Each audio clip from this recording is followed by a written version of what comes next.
दोस्तों नमस्कार। लोकतंत्र का मंदिर धड़क रहा है, लेकिन उसकी धड़कनों में इस देश की जनता की आवाज है ही नहीं। दरअसल 2024 का चुनाव इस देश की जनता ने लड़ा और जो जनादेश सामने आया उसने मौजूदा सत्ता की नींव को हिलाकर रख दिया। और तब यह सवाल बड़ा हो गया कि जनता से जुड़े हुए सवाल अब शायद लोकतंत्र के मंदिर यानी पार्लियामेंट में उठेंगे जरूर, लेकिन आपको जानकर हैरत होगी, तीसरे टर्म में प्रधानमंत्री नरेंद्र मोदी ने जब प्रधानमंत्री पद की शपथ ली और उसके बाद से जो संसद चल रही है उसमें दो मौके ऐसे आए जब किसानों को लेकर सवाल पूछे गए। उसमें सिर्फ एक मौका ऐसा आया जब इस देश की महंगाई का जिक्र हुआ। इस दौर में ना तो बेरोजगारी का जिक्र है, ना युवाओं की त्रासदी का जिक्र है, ना ही महिलाओं की त्रासदी की परिस्थितियां हैं और ना ही इस देश के भीतर में बैंकों का पैसा जो कॉरपोरेट के हवाले किया जा रहा है उसका भी कोई जिक्र नहीं है। इस दौर में जो निजीकरण की सोच सरकार के भीतर है उसको लेकर भी सवाल उठाने की कोशिशें जरूर हुई, लेकिन सब कुछ दब गया। यानी इस जनता के उठते हुए सवाल अगर संसद के भीतर से गायब हैं, तब अगला सवाल कोई भी पूछ डालेगा कि फिर इस संसद का मतलब क्या है। और उस संसद के भीतर जो शोर शराबा होता है, उस शोर शराबे के पीछे अगर आप उनसे जुड़े मुद्दों को देखिएगा तो आप हैरान रह जाएंगे। यानी लोकसभा के भीतर स्पीकर और राज्यसभा में सभापति जिन मुद्दों को लेकर टीका टिप्पणी करते हैं या फिर विपक्ष को बैठा देते हैं या प्रतिपक्ष के नेता को बोलने देते नहीं है, वह किसी मुद्दे को लेकर नहीं है, बल्कि मुद्दों से हटकर सरकार पर अगर जरा सा भी कोई लांछन लग रहा हो, कोई छोटा सा सवाल भी सरकार से पूछने की परिस्थिति बन रही हो, तो फिर उसे बर्दाश्त कर पाने की स्थिति में ना सभापति है और ना ही स्पीकर है। और इन्हीं परिस्थितियों के बीच पहली बार संसद के भीतर यह भी सवाल उठा, क्या स्पीकर सिर्फ सत्ता के हैं, सभापति क्या सिर्फ सत्ता के रक्षक के लिए हैं, जिसे ट्रेजरी बैंक कहते हैं। यानी ट्रेजरी बेंच को लेकर सभापति और स्पीकर अगर इस रूप में काम कर रहे हैं तो विपक्ष क्या करेगा। इस पहले सवाल को अपने जहन में रखिए। यहां से एक दूसरा सवाल निकलता है, तब इन सब के बावजूद भी अगर जनता ने चुनाव लड़ा तो अब रणनीति क्या होनी चाहिए। और पहली बार संसद में प्रतिपक्ष के नेता के तौर पर राहुल गांधी ने एक नई लकीर खींच डाली। उन्होंने कहा कि दरअसल इससे पहले जो प्रतिपक्ष का नेता होता था उसके पास सवाल अलग अलग पर्चों में, चिट्ठियों में और कई माध्यमों से होकर आते थे और उन सवालों को सवालों की शक्ल में संसद के भीतर ले जाकर बतौर प्रतिपक्ष के नेता के तौर पर वह पूछा करते थे सरकार से कि जनता यह सोचती है। राहुल गांधी ने बिल्कुल एक नई लकीर खींच डाली। उन्होंने कहा, जिस जनता के पास जो सवाल हैं, जो इस देश में हाशिए पर पड़ा हुआ तबका है, उनके सवालों को हम पूछेंगे, लेकिन उनको पूछने वाले सवालों को बताने के लिए पार्लियामेंट आना होगा।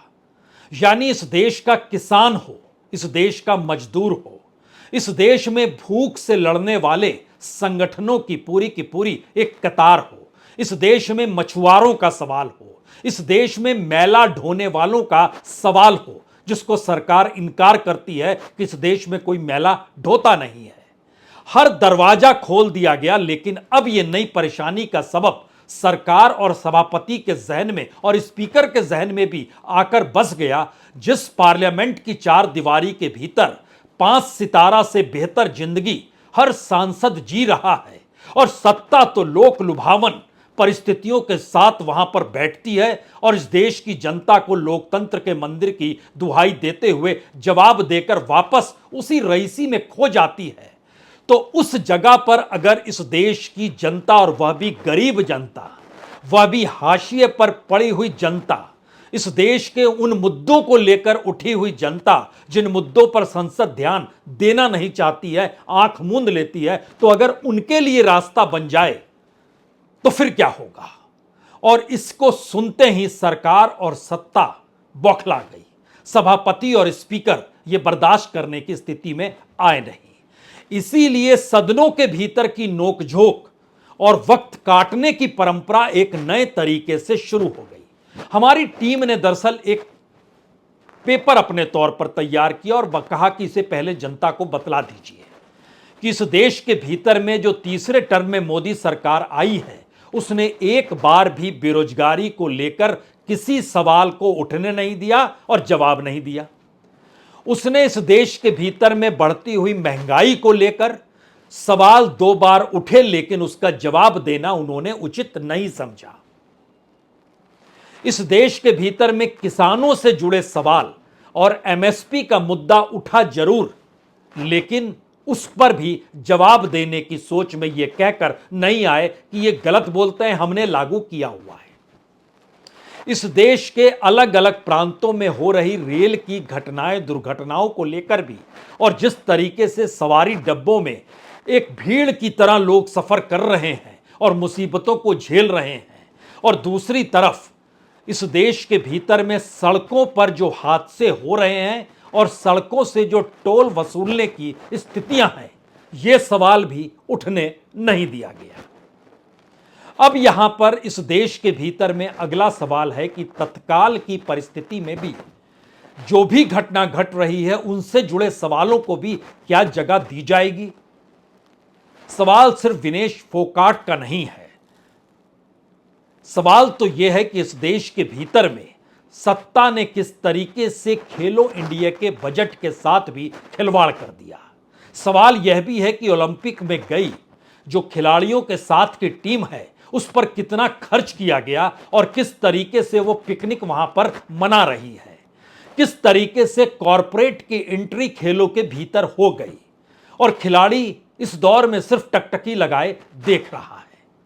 इस दौर में एफसीआई के गोडाउन में कम होता गेहूं या फिर किसानों को फसल बीमा योजना का भी लाभ न मिल पाने की स्थितियों के सवाल भी गायब हो गए। यानी जनता से जुड़े हुए सवाल गायब होना, राहुल गांधी का जनता को संसद तक बुलाना और पार्लियामेंट के भीतर लोकसभा और राज्यसभा की नोकझोंक के भीतर सत्ता पक्ष का जिन मुद्दों को लेकर गुस्से और तैश में आना और खुद स्पीकर और सभापति का अपने अपने लिहाज से अपनी अपनी बातों को कहते हुए कुछ इस तरीके से सदन को चलाना जिसमें जनता की भागीदारी ही गायब दिखाई देने लग जाए, यह परिस्थिति मौजूदा वक्त का एक ऐसा सच बन गई जिसमें लोकतंत्र के मंदिर को लेकर तीसरे टर्म की मोदी सरकार से सवाल कौन पूछे, कैसे पूछे, इसकी शुरुआत हम करते हैं दरअसल उन मुद्दों को लेकर या उन तस्वीरों के आसरे जो अलग अलग क्षेत्र के लोग और उसमें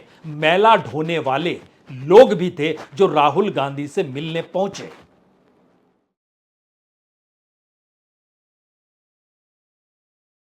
One is about the manual scavenging. ये ड्राई लेटिन साफ करने के काम अभी भी देश पे है, बट सरकार कहते हैं कंप्लीट डिनाई करते हैं। वो हमारा मंत्री जी है, उनका एक ही काम है, हमेशा पार्लियामेंट पे कुछ भी होगा आके वो बोलते हैं महिला प्रथा नहीं है, there is no manual scavenging in country. And after the Swachh Bharat we constructed the 5 crores of the new toilets, but we have not mechanized, we have not developed any technology to clean that.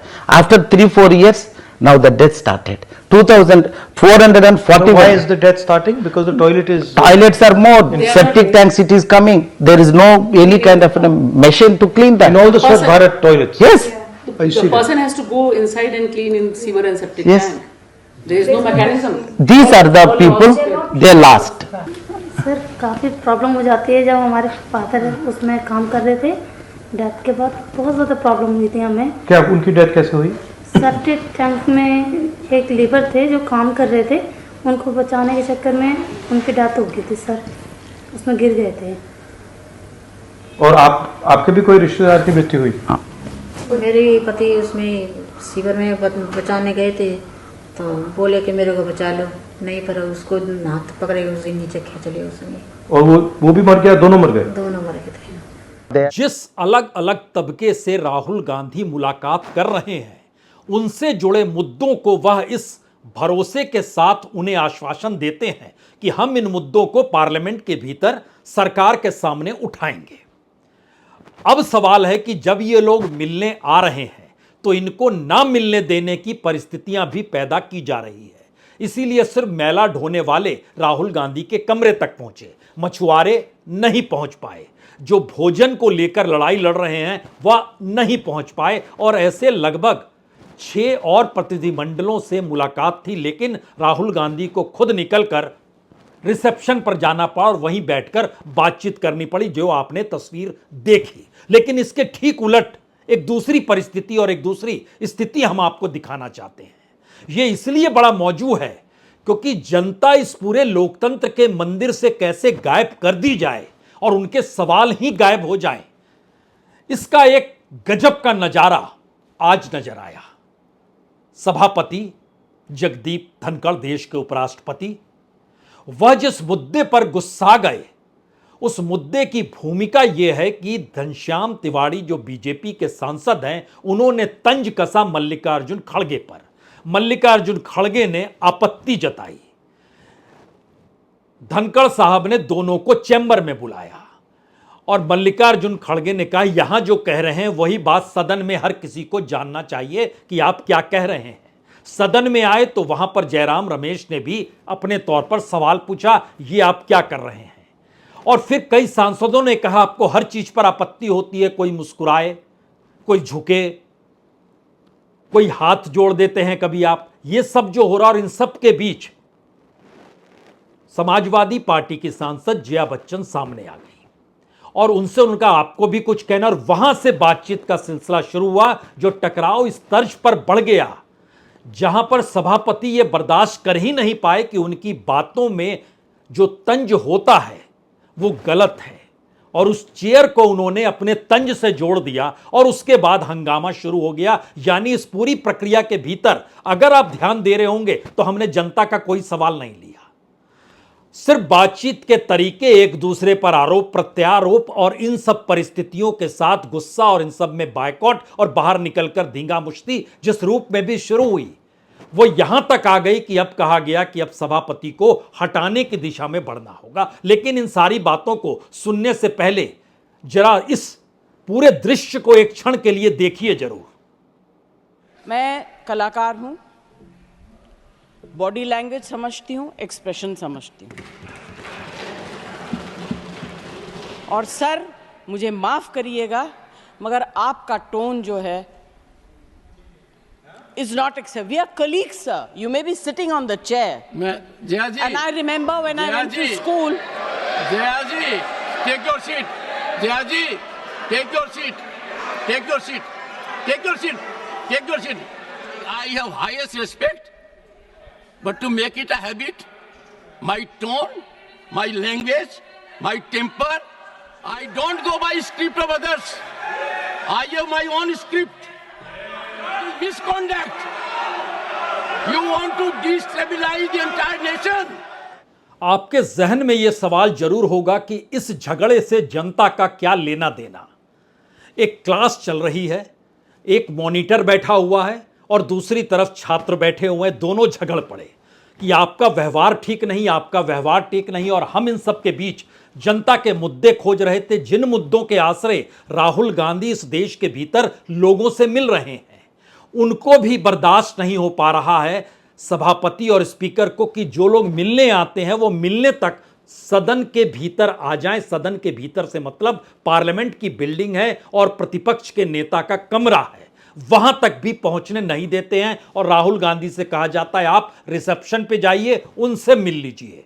तो parliament के भीतर सांसदों की आपस की नोकझोंक और parliament के बाहर लोगों की आवाजाही रोकने का प्रयास, फिर भी यह लोकतंत्र का मंदिर है। बात इससे भी कुछ साफ हो नहीं पा रही है।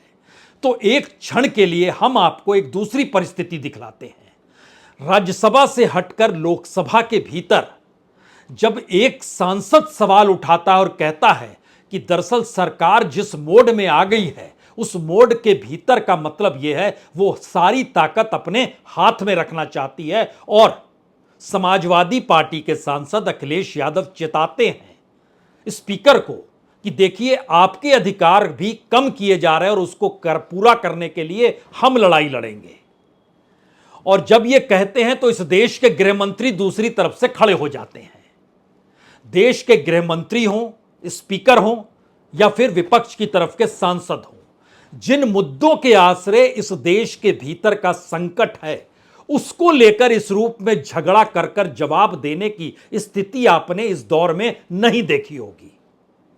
क्योंकि हमारे टीम ने जो आंकड़े निकाले उसमें बतलाया कि इस देश के भीतर में जो सवाल पूछे जाते हैं उसमें 0.1% बेरोजगारी का सवाल है, 0.002% महंगाई का सवाल है, 1.5% इस देश के भीतर में किसानों से जुड़े सवाल हैं, सब 0.1 में है, यानी 1 से भी कम की परिस्थिति है जो सवाल उठाए जा रहे हैं।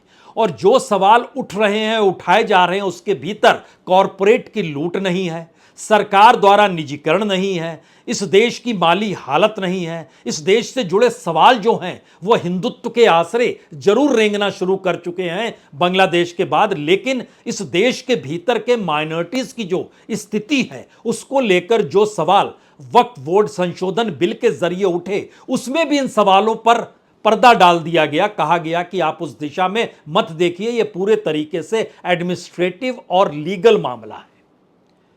यानी सत्ता जिस रूप में चाहती है उस रूप में होती है। तो एक क्षण के लिए क्या हुआ और कैसे गृह मंत्री जाग गए, हमें लगता है यह भी देखना जरूर चाहिए।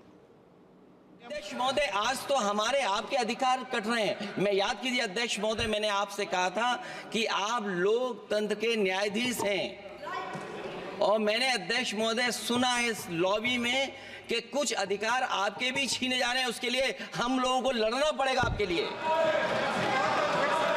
कोई अध्यक्ष के अधिकार अखिलेश जी सिर्फ विपक्ष के नहीं है, पूरे सदन के हैं। इस तरह की गोलमोल बात आप नहीं कर सकते हो। तो लोकसभा के स्पीकर के अधिकारों का जिक्र हुआ और देश के गृह मंत्री गुस्से में आ गए, तैश में आ गए। असल सच यह है पार्लियामेंट के भीतर का कि इस देश से जुड़े हुए मुद्दे सिर्फ बजट में नहीं बल्कि क्वेश्चन आवर से गायब हो चुके हैं, 0 आवर में गायब हो गए हैं। और सवाल जो पूछे जाते हैं उसमें सरकार पर अगर कोई भी लांछन लग रहा हो कि आपने ये पूरा नहीं किया, वो पूरा नहीं किया, तो उसे रोकने का पूरा प्रयास स्पीकर और सभापति दोनों करते हैं। और सबसे बड़ी बात अब यह हो चली है कि क्या इस प्रक्रिया में पहली बार विपक्ष को यह लगने लगा है कि जो किला अपने तौर पर प्रधानमंत्री मोदी ने संसद के भीतर खड़ा किया अब उसको गिराने की जरूरत है। क्योंकि स्पीकर के कौन से अधिकार कम होंगे यह बात अभी सामने आई नहीं है, लेकिन दूसरी तरफ यह बात तो सामने खुले तौर पर आ चुकी है कि सभापति के खिलाफ अविश्वास प्रस्ताव अब विपक्ष लेकर आने वाला है। और जरा सोचिए, एक तरफ निंदा प्रस्ताव आज जो नोकझोंक सांसदों के भीतर जो जया बच्चन और स्पीकर के साथ हुई, स्पीकर न कहें सभापति कहें और जगदीप धनखड़ का शब्द जोड़ें, उपराष्ट्रपति शब्द कहें, इनके बीच जो नोकझोंक हुई उसके बाद विपक्ष ने तय किया कि हम अविश्वास प्रस्ताव लाएंगे। और इस सभापति के खिलाफ इस अविश्वास प्रस्ताव का मतलब बहुत साफ होता है कि अनुच्छेद 67B में बहुत साफ तौर पर लिखा है कि अगर आप उन्हें हटाना चाहते हैं तो आप अविश्वास प्रस्ताव लाइए, सदन में बहुमत पास कीजिए और एक ऐसे प्रस्ताव द्वारा उन्हें कार्यालय से हटाया जाता और इसके लिए 14 दिन का नोटिस दिया जाना चाहिए। तो 14 दिन का नोटिस आज से शुरू हुआ जो दिया जाएगा। इस पूरी प्रक्रिया के भीतर सबको यह समझ में आ गया सत्ता में कि विपक्ष अब एकजुट है और तेवर के साथ खड़ा है। तो जो राज्यसभा 12 तारीख तक चलनी थी उसे आज दोपहर 3 बजे ही अनिश्चित काल के लिए खत्म कर दिया गया। यानी संसद भी चलेगी तो सत्ता की हुकूमत के तहत चलेगी, उसके नियम कायदों जहां पर मुश्किल आएगी वह उसे अपने अनुकूल कर लेगी। और इस अनुकूल की प्रतिक्रिया के बीच निंदा प्रस्ताव पास हो रहा है, इसको लेकर राज्यसभा चलती रही। अविश्वास प्रस्ताव का जिक्र विपक्ष की तौर से आया तो उसे खारिज कर दिया गया। फिर आप पूछेंगे जनता कहां है? जनता का सवाल जहां उठता है वहां पर इजाजत है ही नहीं कि जनता पार्लियामेंट के भीतर प्रवेश कर पाए। और इसीलिए राहुल गांधी ने जो नए तरीके की राजनीति प्रतिपक्ष के नेता के तौर पर बनकर शुरू की कि सड़क की हवा को भी संसद में आने दिया जाए और संसद की चकाचौंध या उसके सच से सड़क पर खड़े लोग, हाशिए पर खड़े मुद्दे कम से कम संसद की आबो हवा में आकर महसूस तो करें। और ध्यान दीजिए, पार्लियामेंट के भीतर जो झूठ बोलने की प्रक्रिया है वह किसी दूसरे की नहीं है। पिछली बार किसान आए थे तो स्पीकर ने कहा था इसलिए उन्हें रोका गया क्योंकि वह अंदर आके बातें कहेंगे जो नहीं कहा जाता है, सिवाय सांसदों के कोई भी संसद में खड़े होकर नहीं कह सकता है। तो राहुल गांधी ने कहा सॉरी, और 2 मिनट के बाद नया वीडियो आ गया जिसमें बताया गया कि दरअसल सत्ता के लिए किस तरीके से कलाकार आए थे, सिनेमाई कलाकार आए थे और उसी संसद में खड़े होकर कैमरे के सामने बोलने लगे और इनकार किया था स्पीकर ने कि हम ऐसा कर ही नहीं सकते, कोई आपसे मिलने आए और हम रोक दें। अब राहुल गांधी को कैमरे पर सामने आकर कहना पड़ा, ये रोक देते हैं। बार बार मुझे कमरे से निकलकर रिसेप्शन पे आना पड़ता है। आना पड़ा आपको यहाँ आना पड़ा रिसेप्शन। सर मछुआरों का क्या मुद्दा था और क्या मुद्दा था? नहीं, वो देखिए हमारा हक बनता है कि हम किसी से भी मिल सकें, बट वो अलाउ नहीं कर रहे हैं। मैंने वो किसानों के बारे में कहा था, स्पीकर ने हाउस में कहा कि रोका नहीं जा रहा है, अब फिर से रोक दिया है। नहीं, ये मछुआरों का श्रीलंका का एक इशू है और दूसरे वो चाइल्ड वेलफेयर के लोग आए थे, तो ये मेरा चलता रहता है। तो मैं यहाँ बैठा हूँ तो लगातार आप इस तरीके के डेलीगेशन से मिल रहे हैं लोगों, मेरा तो आपने रेल मंत्री से मिलवाया। नहीं, वो तो मेरा है, मैं करता रहता हूँ। तो पीपल्स लीडर ऑफ अपोजिशन की भूमिका में है सर आप? That's all fine. My life becomes a bit more difficult because it's easier to meet them there. Otherwise now I'll have to keep coming here. अब यहाँ आना पड़ेगा। सर क्या वजह है सर? अब जब राहुल गांधी इस बात का खुले तौर पर जिक्र कर रहे हैं कि उनसे जो मिलने आता है उन्हें रोक दिया जाता है, एक साथ कम से कम आधे दर्जन सवाल पहली बार भारतीय राजनीति को और बीते 10 बरस की सत्ता के बाद तीसरे टर्म में बने प्रधानमंत्री के गवर्नेंस और संसद को चलाने को लेकर सवाल खड़ा करते हैं। पहला सवाल तो सबसे बड़ा यही है, खुद प्रधानमंत्री की मौजूदगी कहां पर है? वो टेलीफोन पर बात करते हैं तो सब जगह सुनाई देता है, मन की बात करते हैं तो सब जगह सुनाई देता है। बजट जब पेश हो रहा था और उस पर जब राहुल गांधी जवाब दे रहे थे उस वक्त वो दिखाई दिए, क्योंकि प्रतिपक्ष के नेता और उसमें नियम कायदा कहता है कि सत्ता पक्ष के नेता को मौजूद होना चाहिए। लेकिन उसके बाद प्रधानमंत्री किस गंभीर काम में है जो पार्लियामेंट से दूर हैं, यह पहला सवाल है। दूसरा सवाल है, अगर सदन के स्पीकर या सदन के सभापति अगर सिर्फ सत्ता पक्ष की लड़ाई लड़ रहे हैं और यह खुले तौर पर दिखाई देने लगा है तो फिर यह नोक-झोंक आने वाले वक्त में बढ़ेगी। तीसरा सवाल है, इस पूरे दौर में जनता कहां है, उससे जुड़े सवाल कहां हैं और उनसे जुड़े सवाल इस दौर में गायब क्यों किए जा रहे हैं? और पूरी बहस मुहाइस के बीच में अगर जनता के सवाल ही गायब हैं तो लोकतंत्र के मंदिर का मतलब सिर्फ चुने हुए नुमाइंदों की धींगा मुश्ती भर है। और वहां से उठने वाले कोई सवाल जवाब अगर जनता से जुड़े ही नहीं होंगे तो फिर जनता इस संसद को लेकर किस नजरिए को बनाएगी, अब यह बात छुपी हुई है नहीं। चौथा सवाल है, जनता के भीतर का जो नजरिया है, क्या राहुल गांधी ने उसकी नब्ज को पकड़ लिया है और वो जान गए हैं कि दरअसल संसद के भीतर जनता का आना और संसद के भीतर कही हुई बातों का जिक्र लोगों से जोड़ना, वो कमोवेश उसी रास्ते पर चल पड़े हैं, यानी राहुल गांधी। और दूसरी तरफ इस रास्ते का खतरा सत्ता के ऊपर मंडराने लगा है और उसे लगने लगा है कि यह परिस्थिति धीरे धीरे उसकी बनी बनाई राजनीतिक जमीन को कहीं खत्म ही ना कर डाले। इसीलिए पांचवा सवाल यहां से निकलता है कि ध्यान दीजिए, बार बार उन्हीं पारंपरिक समीकरणों को साधने की कोशिश हो रही है, वो चाहे आज बांग्लादेश के हिंदुओं को लेकर हो, चाहे वक्फ बोर्ड संशोधन के जरिए हिंदू और मुस्लिम का जिक्र करते हुए सत्ता पक्ष ने एक लकीर खींचनी चाहिए, लेकिन आखिर में वह जेपी से यानी ज्वाइंट पार्लियामेंट्री कमेटी के पास उसे भेजना पड़ा।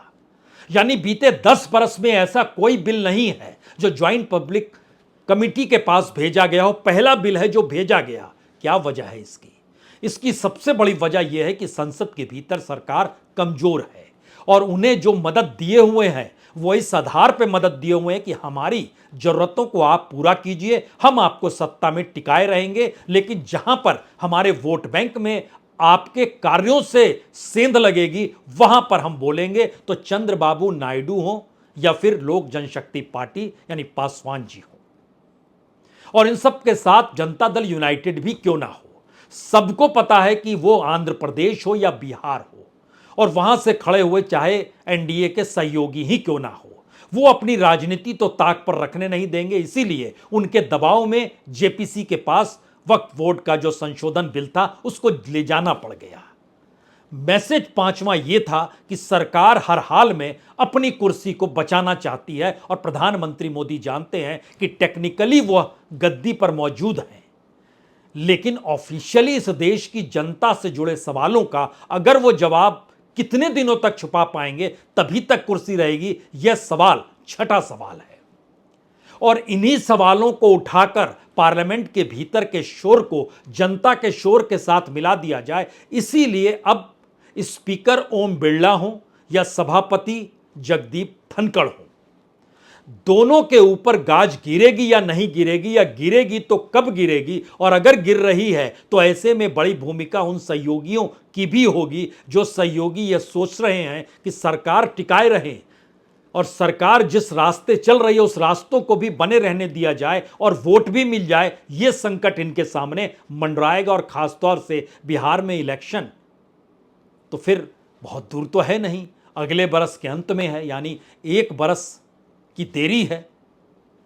अब इन परिस्थिति के भीतर में असल सवाल भारत की संसदीय राजनीति के उस चैप्टर का है जिसमें सबसे बड़ा इम्तिहान उस शख्स को देना है जिसने बहुत ही बारीकी के साथ तीसरे टर्म में मंत्रिमंडल बनाया, उन लोगों को वह मंत्री पद दिया या उस रूप में दिया जहां पर वह उसके बारे में कुछ जानते हैं या नहीं जानते हैं, यह भी एक सवाल है।